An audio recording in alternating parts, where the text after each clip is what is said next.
เขาจะไปที่สำนักงานมหาวิทยาลัยเลยจ่ายให้เขาไม่ให้เราจับตังค์วันนั้นเทอมนั้นอาจารย์ลงวิชาเดียว 27,000 วิชาเดียว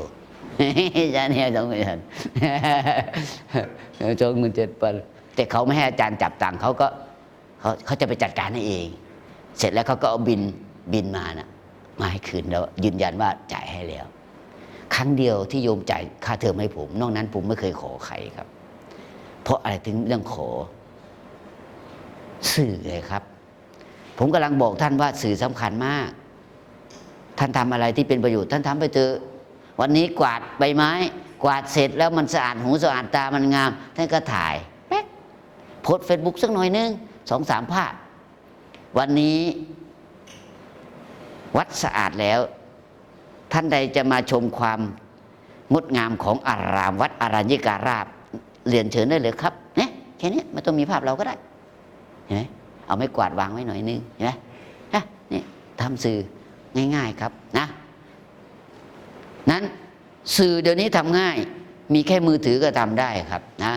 อยู่ในห้องเรานี้ที่ทำบ่อยๆก็มีท่านอาคมนะบางวันก็เห็นท่านทรงธรรมนั่งเหาะไปก้อนเมฆก็เห็นอยู่บ่อยๆเหาะลอยไปลอยมานะที่ทำง่ายสุดคือแคปคัทใช่ไหมกับแคนวาครับนะ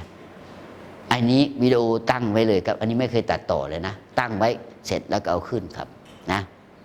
ทีนี้พอเราทำสื่อเราต้องมีแบนเนอร์ใช่ไหมครับรู้จักแบนเนอร์ใช่ไหมแบนเนอร์คืออะไรครับป้ายไงครับป้ายมันคือแบนเนอร์ป้ายมันอะใช่ไหมป้ายตัวแนะนำอ้าวเข้าวิชาเราแล้วทีนี้เข้าวิชาเราแล้วจะไปอ่านหนังสือที่ไหนปิดไปก่อนเนาะอันนี้สื่อผม13,000 ชุดนะยืนยันว่าผมทำสื่อเยอะมากครับไปดูอะไรนะวิชาของเราวิชานี้เน้นปฏิบัตินะทฤษฎีไม่ต้องเยอะข้อสอบไม่ต้องห่วงข้อสอบไม่ได้ B ก็ได้ A นะผมจะหาวิธีเข้าใจไหมมันมีวิธีทำให้ได้ B ได้ A ขอเน้นการเข้าเรียนมาดูนั้นพวกเราทีนี้มาดูอะไรมาดูหนังสือที่เราจะอ่านให้มีความรู้หน่อยครับมันเป็นของสาขาครุศาสตร์เขาแต่มันเป็นการทำสื่อครับมาที่นี่มาที่ชื่อผมพระมหาสุวชิรยานโนครับพอมาหน้านี้แล้ววิชาเราอยู่ตรงนี้ครับวิชาเราอยู่ตรงนี้นะสื่อและนวัตกรรมสื่อรู้แล้วคือสิ่งที่เราต้องการให้คนอื่นเขาเห็นสื่อคือสิ่งที่เราต้องการให้เขาเห็นดูฟังเข้าใจท่านจะใช้สื่ออะไรก็ได้เป็นภาษาใบ้ก็ได้ใช่ไหมใครครับที่เป็นภาษาใบ้แล้วคุณหัวเราะตลอดเลยเขาตายไปแล้วชาลีชิปปินบางทีเขาไม่ได้พูดอะไรเลยครับ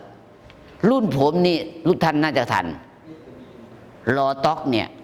ตอนนี้ก็ตายแล้วรอต็อกนี่แสดงเนี่ยไม่ค่อยพูดครับพูดนิดหน่อยแค่ย่องหน้าออกมาก็เตรียมหัวเราะแหละทำไมอะครับหน้าเขาทะเลนใช่ไหมเกิดทันเนาะรอต็อกไม่มีใครไม่รู้จักรอต็อกปัจจุบันนี้ในความรู้สึกพระอาจารย์ไม่มีใครทำตลกได้เท่ากับรอต็อกนะปัจจุบันนี้มีหม่ำจงมุกก็ไม่เท่าไหร่ครับรอต็อกนี่ยังไม่ทันพูดเลยครับแค่ผูกมาหน้าจอน่ะยิ่งแสดงเป็นหลวงตาใช่ไหมหลวงตา1หลวงตาภาค 1ภาค 2กับดังหมดเลยครับนะเก่งมากตรงนี้คลิกเข้าไปดูด้วยหนังสือที่จะอ่านเราไปอ่านที่ไหนคลิกเข้าไปปั๊บเพิ่งทำเสร็จเมื่อนี้ครับที่อ่านหนังสือตรงนี้ครับอันนี้ข้อมูลตัวนี้เป็นข้อมูลเก่าชั่วข่าวยังไม่ต้องไปดูครับ